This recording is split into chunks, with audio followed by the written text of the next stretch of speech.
That's literally amazing. Marunong na mag-Tagalog, nakakainis. Ang galing mo mag-Tagalog. Yo, what's up, dude? What's up? How are What are you? you doing here?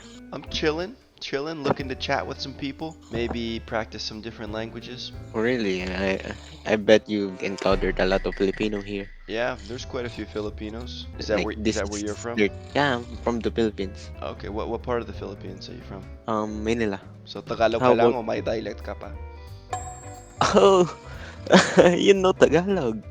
Oh, marunong ako. Konti. Really? Like you study? You study Tagalog? Taga Canada ako, tapos andito maraming Pilipino talaga. Kaya lagi Yeah, I akong know. nakikipag-usap sa kanila para magsanay. You're literally like fluent in Tagalog, bro. That's literally amazing. Salamat. Like, can I Tagalog? Oh, Tagalog ka Really? sa akin, okay lang. Ilang taon or months mong pinag-aralan yung Tagalog? Matagal na, parang 8 taon, 8 years na. Kaya Like, I'm medyo sanay na ako. I'm really amazed right now, to be honest. I've been talking to like a lot of foreigners, and they're literally like even the not smallest, the simplest word in Tagalog, like they're literally hard to pronounce it. Medyo kaiba kasi yung Tagalog, di ba? Iba yung pagbikas sa Mm. Tagalog kaysa sa English. Maikli talaga Yes. yung mga tunog. Ito yung napansin ko sa Tagalog. Maikli talaga. Taga saan ka sa Canada? Taga Calgary ako, pero nakatira na ako sa Vancouver. I only know 3 parts. Okay. Yung unang sinabi mo, hindi ko siya alam kung saan siya sa Canada, pero yung Vancouver, and alam ko naman din yung Toronto kasi ayun yung capital. Hindi. Ottawa yung capital. Pero malaki talaga yung Toronto. Wait, I'm literally amazed and enjoy talking to you. So let's chat for a while. Oh, sige. Mag-usap na tayo. Hey, Hey, how are you? I know I'm not good. You're not good? What do you mean? I think you're good. You No, seem just fine to me. Just like someone I trust. I just thought that he's lying to me Oh, from the start. but was he lying? No, out of nowhere, I just saw something in his conversation in Messenger that he's talking to someone, asking to meet him and talk to him Uh-huh. about something that I don't know and I don't care at all. He's the one who's saying, it's not my problem if you're clueless, you don't know that your account is in my phone. I don't care. You already tell me, yeah, we're not together. Do whatever I want. Wow, ang daming chismis bigla ha. Oo nga eh. Hirap ng buhay. Wala ka rin ako mag-Tagalog. Oh, marunong ako. How? Ewan ko, nauuntog lang ako tapos bigla nagtatagalog na ako. Pero Pilipino ka. Hindi, Canadian talaga. Ala, ang galing! Ang galing mo mag-Tagalog, diretso! Kasi matagal na ako nagtatagalog pero alam ko na nakakamali pa rin ako. Pero at least yung Tagalog mo is straight. Ano ba yan? Pinahirapan mo akong mag-English. Marunong ka pala mag-Tagalog. Ay, ang galing mo mag-English, wag kang ganyan. Ay, hindi. No, I'm not. Anong ginagawa mo dito sa Miguel? Gumagawa ko ng mga video sa Tagalog. Oh my God! What the- Don't tell me that naisa ako dun ah. Depende sa'yo kung gusto mo. Ay, gusto ko yan. Tapos ipopost ko yan. So, you have a headset pala. Hindi ko alam kasi hindi ko binili yung headset ko para lang gumawa ng video. Binili ko to para mag-gaming. Pero lagi akong naririnig na, ay, may headphones ka. Ibig sabihin na YouTuber ka na, streamer ka. Yeah!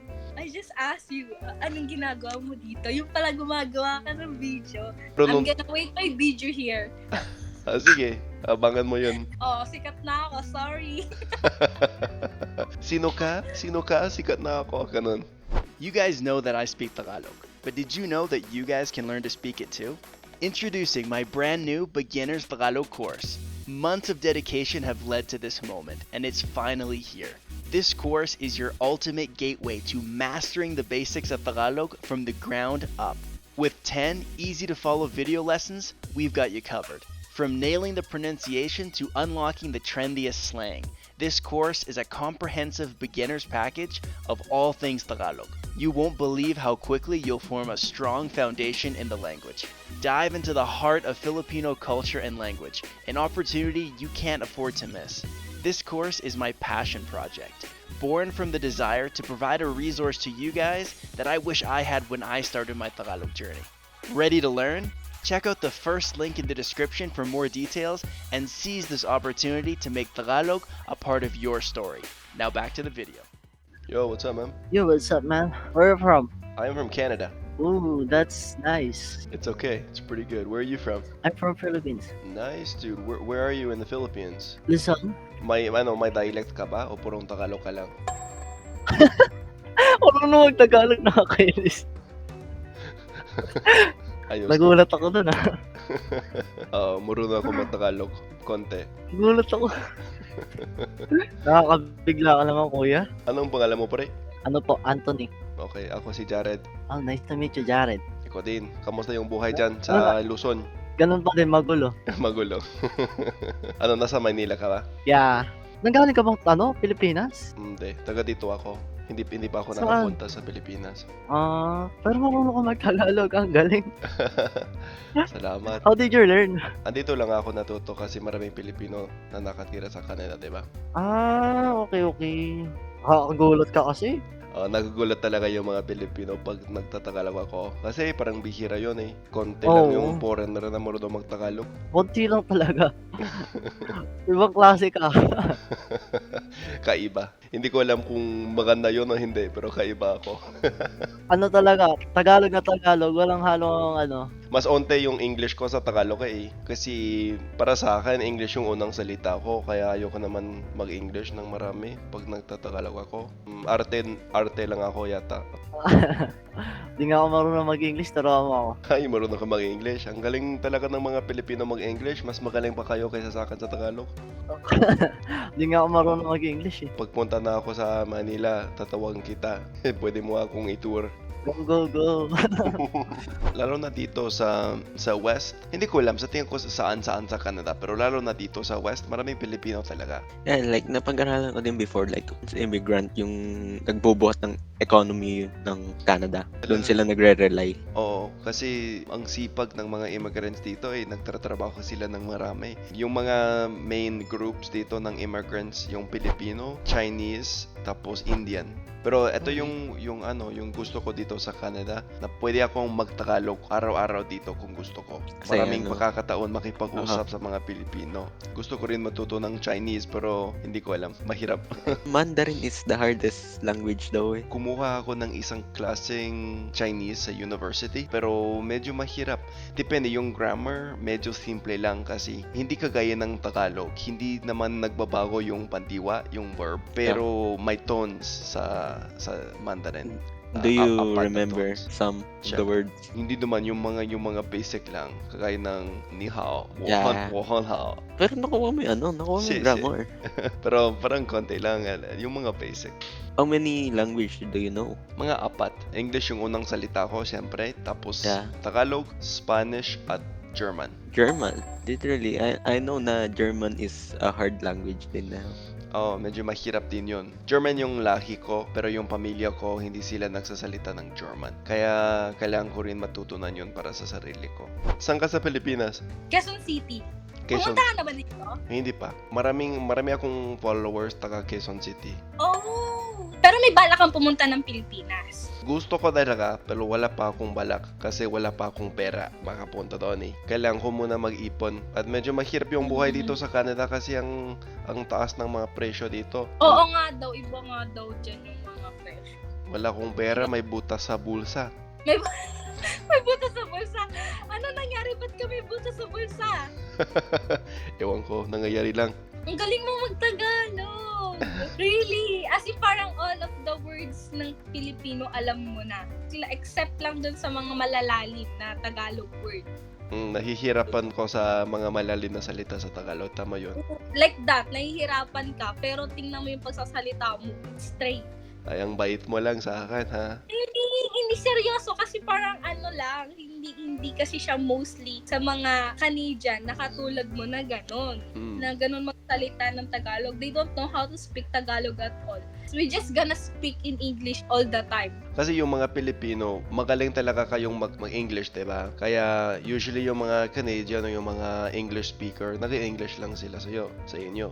Ewan ko, magaling ba talaga ang Pilipino? Kasi some of the like Asians, like Korean, Chinese, or Japanese, they was like saying something that Filipino are not good in English at all. Kahit meron Pilipino na hindi naman sila parang comfortable sa English, may exposure pa rin sila sa lengguwahe, di ba?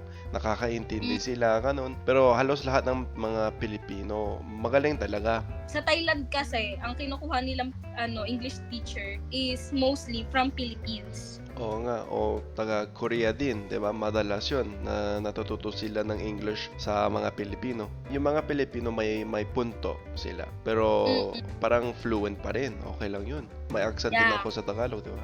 Do you plan on moving to another country? Kakagaling ko lang dito, galing Colombia. Oh, ano na, like work, vacation? Yung jowa ko, taga Colombia siya. Oh, LDR. LDR kami ng matagal. If balak kong lumipad dyan sa Canada, my life would be miserable. Like, Ah. mahirap yung trabaho, madali bang magkaroon ng pera, ganun. Hindi, masaya naman yung buhay dito. Alam mo, sa mga ibang bansa na developing country, mas mahirap doon. Mas unti yung pera, mas mababa yung sweldo. Dito, Yeah. malaki naman yung sweldo. Maraming pakakataon, magtrabaho, mag-aral, lahat nito. Yung problema lang dito sa Canada, mataas talaga yung cost of living. Yung bilihin. Yung bilihin. Kunyari yung rent namin sa bahay nito, parang 4 times na mas mataas kaysa sa binabayaran namin sa Colombia. Pero yung Alright. sweldo mas malaki pa rin, 'di ba? Mas maayos pero hindi madali lang. Pero andito din sa Canada yung advantage namin dito. Maraming services kagaya ng free healthcare, yung mga matanda may pension na sila, may student loans kung gusto mo mag-aral pero wala kang pera. Ganon, maraming benefits din. Hindi lang yung ticket papuntang Canada yung may puproblemahin mo eh. You need extra money, unang araw, unang buwan. Kasi bago ka eh. Kung wala kang kakilala dito, kailangan mo muna mag-ipon sa tiangko. Kasi kunyari kung gusto mong maghanap ng bahay dito, kailangan mo kaagad mabayaran yung rent, 'di ba? Yung damage deposit. Kung hindi ka nakatira sa city na malapit lang sa trabaho mo, kailangan mo muna bumili ng sasakyan, 'di ba? Medyo mahal. It's just so amazing. Like, you caught me off guard right away. Alright, Good. pare. Okay. Thank you. Ingat. Okay. Ingat.